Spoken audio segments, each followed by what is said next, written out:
You're always going to be with us, mate. You're a life member. Sounds like a threat. Are you going to be there? Yeah, I'll be there. Good. Half Tell time. Nesta that I only scored 3. I'd love to. Can we go? Carl, that was a remarkable game. It was, wasn't it? What turned it around? Because after the first 20 minutes, the opening goal, when I asked Ryder the same, it looked like you were well out of the race, and then all of a sudden...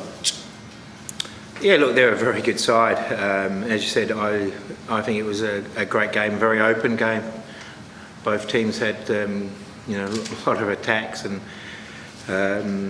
but I suppose at the end of the day, the game was at a high tempo. The referee allowed the game to flow, which allowed it to be such a good game. As I said, they're an excellent side, and it just took us a little while to adjust to the pressure that they were putting on us to play through. And once we started to play through that pressure, we then started to have a little bit more belief in ourselves. Do you think this is potentially the game changer for your side's aspirations of taking the trophy, one of the trophies, because Melbourne City have been leading for so long, and in the end, you taught them a lesson? Oh, look, at the SA, we're a very good side at home. We've shown that this year, and we showed it again tonight that at home we're a very difficult side to play against. But it's just the one-off game tonight. We've still got a lot of work to do. As you said, we were very good tonight, but there's still room for us to improve ourselves. So look, we will enjoy tonight. And then, refocus on Monday and get ready for Newcastle next week. How's their Rosh? Yeah, he's okay. It was not pretty. He's had quite a few stitches there, so but he's good. I had a good chat to him just then. He feels good, so we'll see. I think he'll have to maybe see a plastic surgeon to make sure that the stitches, go in quite well, so it doesn't ruin his looks. But it was a nasty knock. Where was it? Yeah, just above the eye. So it's opened almost all the way across the top of the eyebrow. Gee.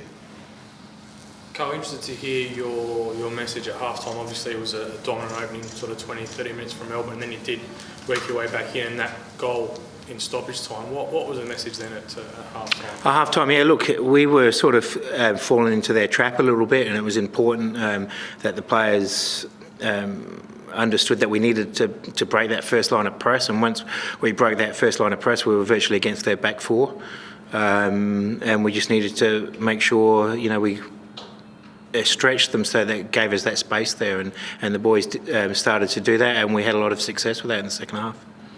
Interested to hear your thoughts on firstly Luca coming on early, and then obviously not up to playing 90 minutes, but his stint. And then also Jay coming off the bench, for him particularly not having perhaps a hell of a lot to do with the ball, but such a ton of work off the ball in such a crucial part of the game. Yeah, look, I suppose when Luca came on, he sort of just changed the dynamics for us up front, and put a lot more pressure on them, and sort of stretched them with making those runs in behind. So he did an excellent job, did what I asked him to do. So and he just run out of petrol. Even though he's been playing a lot in the NPL for us, it's a huge difference between NPL tempo and the A-League tempo. And I don't think tonight is one of the highest tempo games that we've had this year. So that took a lot out of him. And Jay Barnett, I've known Jay for a long time.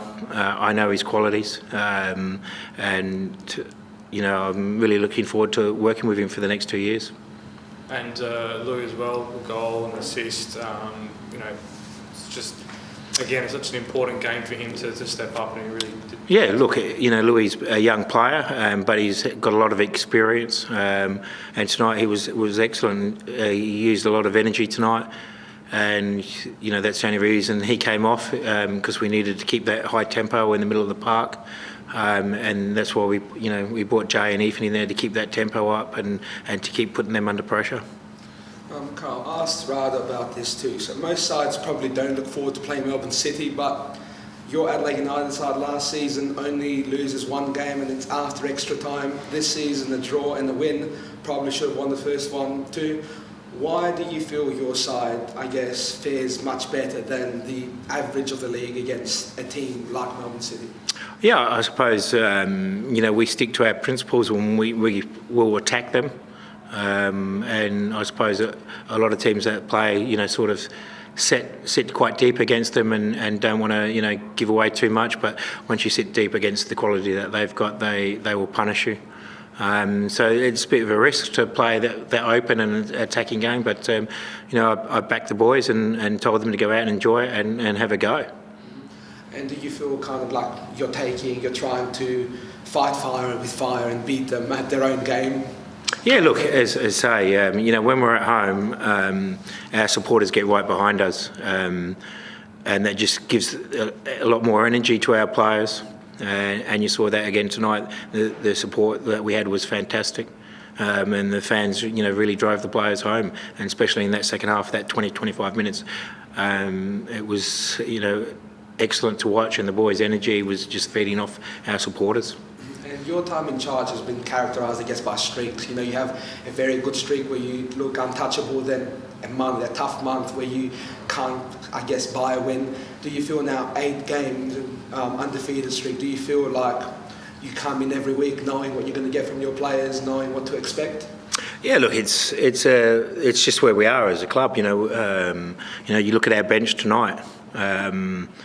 Everyone was, I think, who was the oldest on the bench? I think Assad tonight was the oldest on the bench. He's 21, 22. So that's where we are as a club. We have a lot of young players, and so we're going to get a little bit of inconsistencies across the course of the season, depending on which the younger players are playing and how they're going. They can't play at their high level every week. So that's where we are. We don't have the luxury of bringing really experienced players off the bench, and sometimes, we get that inconsistency with the way we play. You just mentioned the bench.